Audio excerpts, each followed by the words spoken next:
Ayan. Te, ano pangalan mo, te? Nora po. Hi! Alon.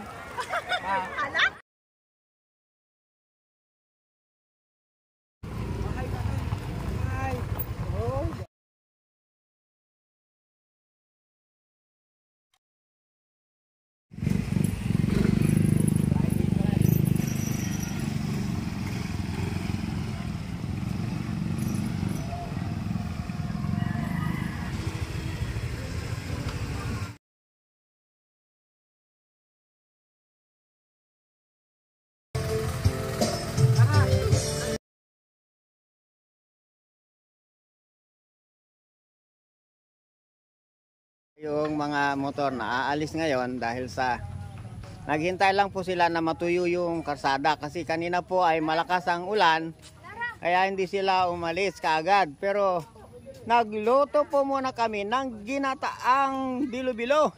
Bayat, mabigat naman ang buto. Mabigat daw. Ate Gre, wag ka. Kaya ako babsak dito. Hindi, tingnan mo oh. Oh, tingnan mo nga oh. Ayan si Ate Grenesa, oh. Ayan. Ayan. Pinagtatawa ng po. Sige, vlog mo. Ayan. Pa-vlog kita, Ate Grenesa. Ayan. Tara na, nak. Tara. Hindi mo tinanong sila dayan kung nagbayad doon. Saan ba?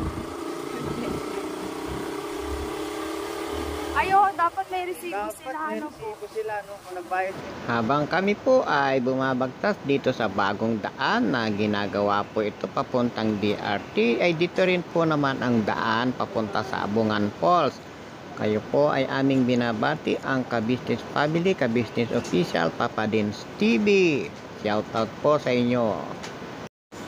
Sa lahat po ng mga pangalan na nabanggit ko sa unahan, sa pangalan ng Ka-Business, at sa lahat po ng mga subscriber, mga viewers, at ng mga sumusuporta po, ay patuloy kaming nagpapasalamat sa inyo dahil po sa kayo ay napakalaking ambag sa sinasagawang mga pagtulong at paglingap po ng ating Ka-Business. Ang Ka-Business po ay patuloy na nananalangin at patuloy din po naming ipinananalangin sa Panginoon na sila ay lalo pang higit na bigyan ng buhay at lakas at mga pagpapala ay dumating pa sa kanilang buhay. Ngayon naman po, ako naman ay magbabalita sa inyo at magkukwento sa inyo. Ito pong binabagtas namin na daan na ito ay patuloy po itong project at proyekto ng gobyerno natin na pagtagpuin ang Dingalan at ang Bulacan dito sa bandang kabundukan na ito. Ito po ang lugar na ito ang tinatawag na Lipit. Ang matatanaw nating ilog dito sa bandang unahan, yun po ay kapag kainahon ninyo sa bandang itaas po noon ay Lipit. Yan po nasusundan ng sasakyan na yan na sinusundan din naman ng sasakyan namin na motor. Yan pong mga single na yan, yan po ang mga turista na dumadayo naman po. Kung hindi dito sa Lipit, ayan po, ang daan ng Lipit. Oh, yan, yun, yung bandang kaliwa po na yan. At ito pong binagtas namin na ito ay papunta po ito sa Abungan Falls. Ang Abungan Falls po ay dinadayo ng napakaraming turista ngayon. Kaya ito pong kalsada na ito ay bilang handog sa mga turista na pumupunta dito sa Abungan Falls at sa Lactas at sa Lipit. Ay bilang handog po ng gobyerno sa inyo ay ginagawa na po ang karsada para naman po sa sariling ating lugar ay masyahan tayo sa pamamasyal at sa pagpunta po natin dito sa mga susunod pang panahon. Ayan po ang binabalita ko na yan sa inyo ay maayos na po ang ating dadaanan at hindi na po tayo bababa sa sasakyan para magtulak o di kaya po ay malubog ang ating sasakyan sa mga ilog at mga dadaanan nating lugar. Yan po ang paakyat na ito at ang maraming bato po na ito, ayan po ay mga boulders na itatambak dito sa ibabaw ng kalsadang gagawin para po mas lalo higit na matibay upang kung dumaan man ang napakarami pong sasakyan ay mas marami po ang pwersa ng kalsada at hindi masisira. Yan pong paakyat na yan ay papunta na po yan sa paghihiwalay ng tinatawag na Lactas at ng Abungan Falls. Pagka po nagaygay natin yan ay dyan na po ang daan papunta roon. Salamat po ng napakarami sa inyo. Patuloy po kayong sumusubaybay. At kung kayo naman po ay nasiyahan sa aming mga balita dito po sa aking ginagawang paghahayag sa inyo ng mga munting balita na ito, ay kayo naman po ay hinihiling ko na mag-comment. At kung kayo po ay nakagusto at nagustuhan nyo naman po ang aking mga ginagawang ito, ay pwede naman pong hilingin sa inyo na mag-subscribe kayo sa akin. At ang akin pong ang akin pong content ay may pangalan din po diyan sa bandang ibaba, para naman po at sa makita ninyo ang aking vlog sa araw-araw o di kaya po sa bawat oras na ako ay magsisend ng vlog at content sa aking YouTube channel. Tuloy-tuloy po tayo. Ayan, yung inaahon po ng aming nasusundang kotse na yan. At ang nilingon po ng camera na yan, yan po ang napakahaba ng ginagawang kalsada. At yan, mauulit ko nga po pala, ito po ay papunta na sa DRT Bulacan. At yan na po tayo dadaan sa kabundukan. Kapag pupunta tayo dito, hindi na po tayo dadaan ng Laur. Hindi na tayo dadaan ng Dupinga. Hindi na po tayo dadaan ng Gabaldon. Kung gusto po nating makarating dito sa Abungan Falls, yan pong kabundukan na yan na natatanaw nating malayo na yan, yan na po mismo. Ayan, ang pakanan po na ito na sinusundan namin ay ang papuntang Abungan Falls. Meron din po yan doon shortcut sa kabila, at yan naman pong kaliwa na naiwan natin ng ating, yan sinitingnan natin ng ating camera na yan, ay kaakyat po yan papunta roon sa ginagawang karsada sa kabundukan, tagos po ng DRT Bulacan.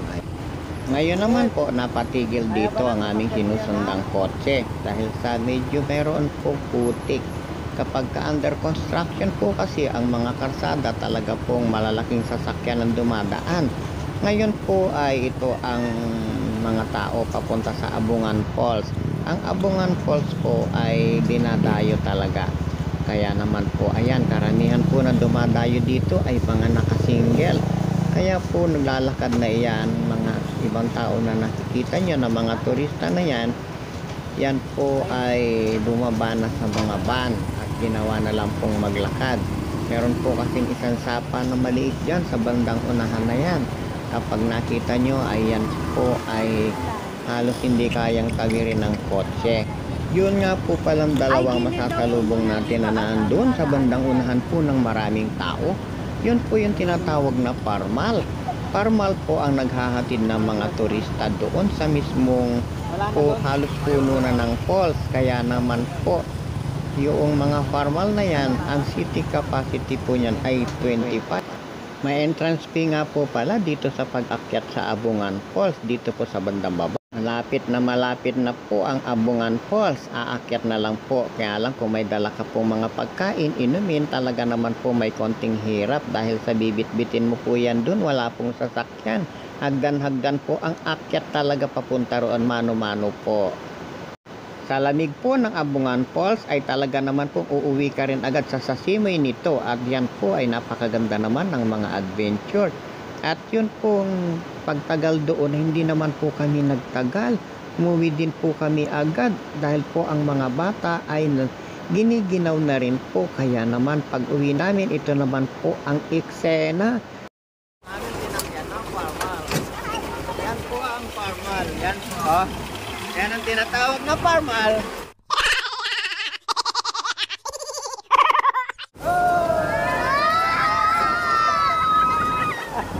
Talaga napakasaya po. Yun, napakasaya po ng biyahe natin. Naghahanda po ng tanghalian ang aming kaibigan dito. Talagang mga kunting pagkain po na ang pamamaraan ay budol. Usong-uso po yan sa lakaran. Lalo na't napakarami nyo ay napakasaya naman po niya. Oh, sige, bye-bye. Ayan po, dalawang batch kasi kami na aalis. Kaya naman, ito, yung mga aalis ay, ayun na. Ayun na, ayan na po, mauna na po sila. Ayun. Ay huling balita nga po pala sa nag-selfie sa amin, siya po ay pumanaw na. Nakikiramay po ang lahat sa inyong pamilya. Muli po sa aming mga subscribers, sa aming mga viewers, salamat po ng marami sa inyo. Natapos nyo ang aming video na ipinapanood sa inyo. At kung kayo po ay nasiyahan at kayo po ay nagkaroon ng idea, ay paki-like, paki-share na rin po. At sa pagsabit ng dilim na ito, ay muling mamamahinga at bukas po buong pag-asa na ang buhay nating hiram ay mahihiram muli natin sa ating Panginoon. Maraming salamat po sa inyong lahat. God bless po.